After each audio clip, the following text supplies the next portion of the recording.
1 फरवरी को आने वाला है देश का बजट और बजट के पहले देश के नागरिकों को, देश के टैक्स पेयर्स को ये उम्मीद होती है कि इस बजट में वित्त मंत्री उनके लिए कुछ तोहफे लेकर आएँ, कुछ ऐसे ऐलान लेकर आएँ जिसका फ़ायदा उन्हें अपनी ज़िंदगी में हो, उन्हें अपने पैसे बचाने में हो, एक बेहतर ज़िंदगी जीने में हो या फैसिलिटीज़ को अवेल करने में हो।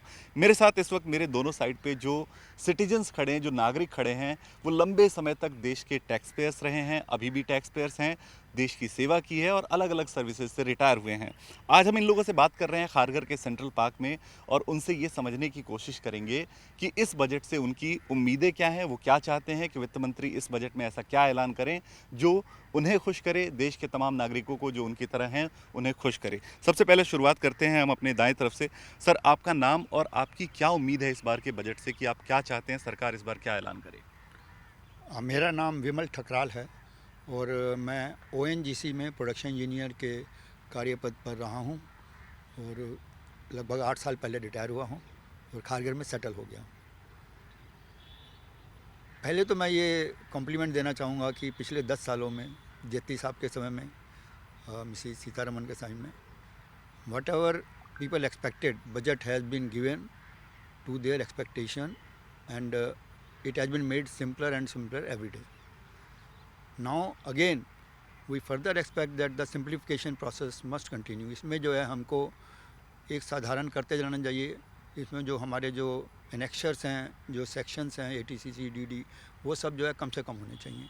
जितने कम होंगे स्पेशली सर्विस क्लास के लिए, तो जो बजट रिव्यू रिटर्न का जो रिव्यू करना है जो है टैक्सेशन ऑफिसर के लिए, वो भी इजी हो जाता है ITO के लिए और हमारे लिए फिल करने के लिए इजी होगा। तो इसका फर्दर सिंप्लीफिकेशन होना ज़रूरी है। दूसरा जो है, रिटायरमेंट में हमने सेविंग करते रहे, सेविंग करने के बाद उस समय हमने सब टैक्स दिए 30%, 25%, वट एवर देयर। वो सेविंग अब होने के बाद हमने उसको FD में रखा हुआ है, उसके इंटरेस्ट से हम अपना घर चलाते हैं। अब उसके इंटरेस्ट पर भी फिर हम टैक्स दे रहे हैं, वो भी सेम 20%, 25%। तो ये एक तरह से डबल टैक्सेशन है जो एक सीनियर सिटीज़न या रिटायर्ड पर्सन आफ्टर 58 ईयर्स, तो उसके बाद में जो पूरा ज़िंदगी सर्विस करता रहा, चाहे प्राइवेट चाहे गवर्नमेंट में, तो उसके लिए ये थोड़ा सा एक पिंच करता है कि मैं दोबारा टैक्स कर रहा हूँ, तो जो मेरे को एंजॉय करना चाहिए लाइफ अपने ही पैसे का, तो मैं वो नहीं कर पा रहा हूँ।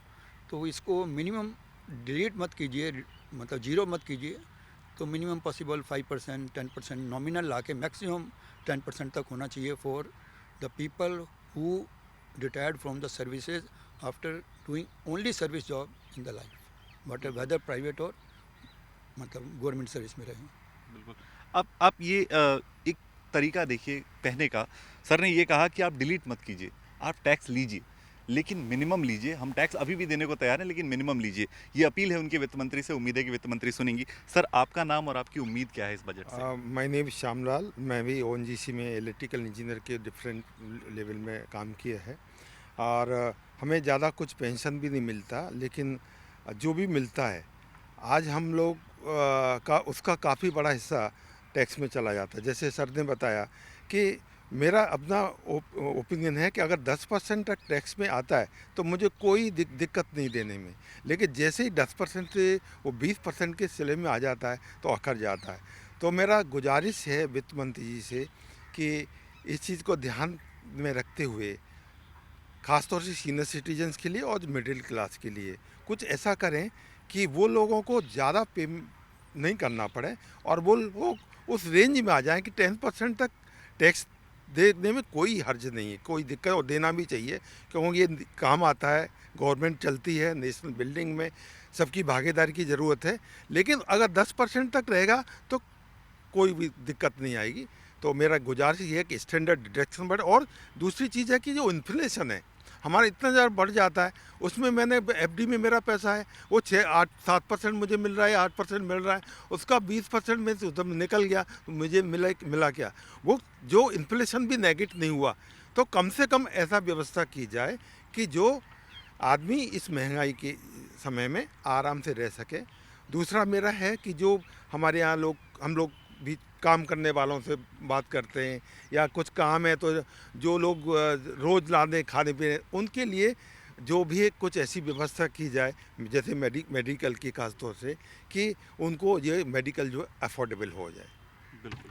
तो अफोर्डेबल मेडिकल हो और महंगाई थोड़ी इस तरह की हो कि वो अपने रिटर्न जो उन्हें मिल रहे हैं उसमें वो सरवाइव कर सकें। उनका ये कहना है कि अभी इन्फ्लेशन को बीट नहीं कर पा रहे हैं वो रिटर्न से, और उसके अलावा उनको टैक्स अलग से देना पड़ता है।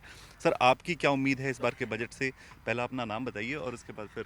मेरा नाम विजय मेहता है, मैं एक्स नेवी हूँ। और मेरा कहना मैं चूँकि हमारा देश में जो रोटी, कपड़ा एंड मकान, ये तीनों जो है बेसिक नीड्स है। इन तीनों पे जो है टैक्सेशन बिल्कुल नहीं के बराबर होना चाहिए, स्पेशली खाना पीना एंड जो है मेडिकल फैसिलिटीज़ पे एंड गरीब बच्चों का एजुकेशन पे एंड स्पेशली अब इस एंड मैं चूँकि एक्स सर्विसमैन हूँ तो एक्स सर्विसमैन को कुछ बेटर बेनिफिट के लिए उनके बच्चों को उज्जवल भविष्य के लिए गवर्नमेंट को कुछ एक्स्ट्रा ऑर्डिनरी चीज़ पे करना चाहिए रादर देन इतना जीएसटी हमारे ऊपर थोपा जाए। That's all. बिल्कुल। सो जीएसटी को लेकर उनकी डिमांड है कि जीएसटी कम की जाए, खासकर उन एसेंशियल सर्विसेज पर, जैसे वो एजुकेशन हो या फिर वो हेल्थ केयर की फैसिलिटी हो या मेडिसिन हो। ये उनका कहना है। सर, आपसे बात करेंगे और आपसे समझना ये चाहेंगे कि टैक्स की बात तो सबने की, क्या इसके अलावा और कंसर्न्स ऐसे हैं जो आप एड्रेस कराना चाहते हैं वित्त मंत्री जी से इस बजट में? जी श्योरली। मेरा नाम धर्म सिंह है, कमांडर धर्म सिंह, रिटायर्ड इंडियन नेवी से 2010 में, और तब से हम जो है यहाँ खारघर में सेटल्ड हैं। मैंने जो ऑब्ज़र्व किया है कि सबसे प्राइमरी जो हमारी रिक्वायरमेंट है वो हमारी जो है सेहत है। सेहत के बारे में इतना कहूँगा कि सेहत के बारे में जो भी मेडिकल जो फैसिलिटीज़ है वो हमारे डिफेंस सर्विसेज में भरपूर है और हम उसका आनंद उठा रहे थे। हर साल एक पूरा कंप्लीट मेडिकल चेकअप होता था जिससे हमको पता चलता था कि कोई अंदर कोई कमी तो नहीं है, कोई बीमारी तो नहीं है। रिटायरमेंट होने के बाद ये चीज़ बहुत खलने लगी अभी, क्योंकि एनुअल मेडिकल जो है पूरे तौर पर कहीं होता नहीं है, और अगर करवाना है तो हमको भारी पैसा खर्च करके उसको हमको करना पड़ता है। मेरी गुजारिश यही है कि जितने भी ये जो वरिष्ठ नागरिक हैं, जो सेवानिवृत्त जो सैनिक हैं, उनके लिए जो ये सुविधा जो है ऐसी होनी चाहिए कि जहाँ भी चले जाए, जब भी चले जाए, उनको जो है ये एकदम से मेडिकल चेकअप भी हो और मेडिसिन्स भी हो, ताकि जो है वो जितना उनका एक्सपीरियंस है और जितना भी उनका जो आगे का जो लाइफ एक्सपेक्टेंसी है उसमें समाज के लिए काफ़ी अपना योगदान दे पाएँ। जब वो स्वस्थ रहेंगे तो निश्चित रूप से वो हमारे सोसाइटी के लिए, देश के लिए और भी आगे काम कर पाएंगे। बिल्कुल, ये एकदम सही बात है कि हमारे सीनियर सिटीजन्स अगर स्वस्थ रहेंगे तो उनका अनुभव और उनका जो एक्सपीरियंस है, उनका जो आशीर्वाद है, वो हमें नेशन बिल्डिंग में, हम युवाओं को नेशन बिल्डिंग में और देश को आगे चलाने में काफ़ी योगदान देगा और उस एक्सपीरियंस का काफ़ी फ़ायदा मिलेगा। सर, आप क्या एक्सपेक्ट करते हैं इस बार के बजट में कि वित्त मंत्री जी को क्या ऐसा ऐलान करना चाहिए जो किसी इंसान की या फिर देश के किसी हिस्से की एक ज़िंदगी को आसान बना सकता है किसी सेगमेंट के लिए?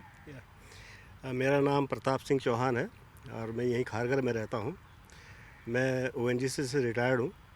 लकीली जिस ऑर्गेनाइजेशन से मैं रिटायर हुआ हूँ वहाँ पे मेडिकल फैसिलिटीज़ रिटायर्ड एम्प्लॉयज़ के लिए और सर्विंग के लिए, दोनों के लिए बहुत ही अच्छी है। लेकिन मैं ये कहना चाहूँगा कि जो हम लोग जिस एरिया से मैं आता हूँ, मैं अपने क्षेत्र के उत्तराखंड के पहाड़ी क्षेत्र से आता हूँ। हमारे गांव में अभी तक भी अप्रोचेबल रोड्स नहीं है। और दूसरी चीज़ है कि यदि कोई बीमार पड़ता है वहाँ पे तो उसको हॉस्पिटल तक जाने के लिए लोगों को या तो कंधे की सहायता पड़ती है या स्ट्रेचर वगैरह जो बना करके जो है लोग जो है ना शहर तक पहुँचाते हैं। तो मेरी यही निवेदन है कि आयुष्मान भारत के अंदर जो है प्रत्येक गांव में एटलीस्ट ये मेडिकल व्यवस्था की जाए कि गांव के लोग जो है इतना दूर ना जाना पड़े, क्योंकि बहुत सारे लोगों की जो है टाइमली जो है मेडिकल एड ना मिलने की वजह से मृत्यु हो जाती है। तो वहाँ के लिए रोड्स, एम्बुलेंस और मेडिकल व्यवस्था की जाए। और ये सिर्फ गांव के लिए, उधर के लिए नहीं है, ये ज़्यादातर प्लेन्स में भी जितने भी दूर दराज के जो गांव होते हैं वहाँ भी ये प्रॉब्लम्स है। तो हमारे जो काम करने वाले लोग हैं बेचारे, या जो सड़कों पे मजदूरी करते हैं, जिनको रोजी रोटी से अपना पैसा कमाते हैं, ये सब की प्रॉब्लम्स है। तो इन लोगों के लिए स्वास्थ्य के लिए बहुत कुछ सोचा जाए, ताकि जो है ना मतलब सबको जो है उचित मेडिकल फैसिलिटीज़ प्रदान की जा सके।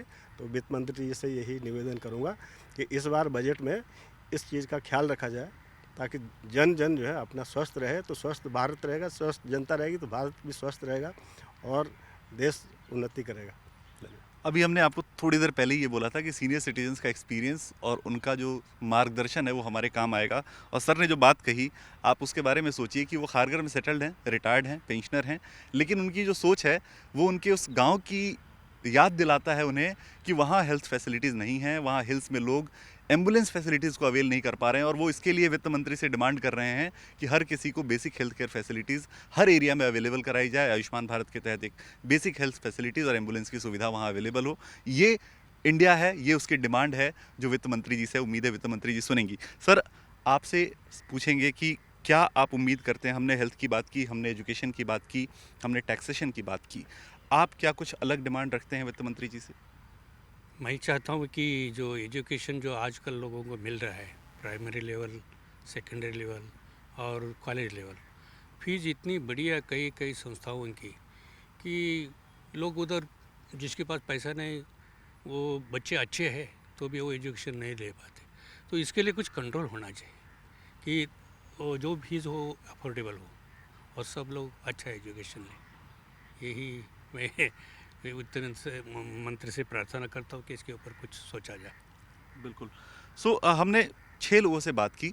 देश के वो नागरिक हैं जिन्होंने लंबे समय तक टैक्स दिया है, देश की सेवा की है, और उन लोगों ने ये बताया कि इस बजट में उनकी क्या उम्मीद है, वो क्या एक्सपेक्ट करते हैं वित्त मंत्री जी से। ज़्यादातर जो उम्मीदें हैं वो टैक्स को लेकर है, हेल्थ को लेकर है, एजुकेशन को लेकर है कि हेल्थ सबको अवेलेबल हो, एजुकेशन सबको अफोर्डेबल रेट पर मिले, टैक्स कम किया जाए, खासकर सीनियर सिटीजन्स के लिए जिन्होंने अपनी सेविंग रखी है, उनके सेविंग पर जो इंटरेस्ट है, इनकम आती है उस पर टैक्स ना लगे या फिर मिनिमम लगे, ये उम्मीद है।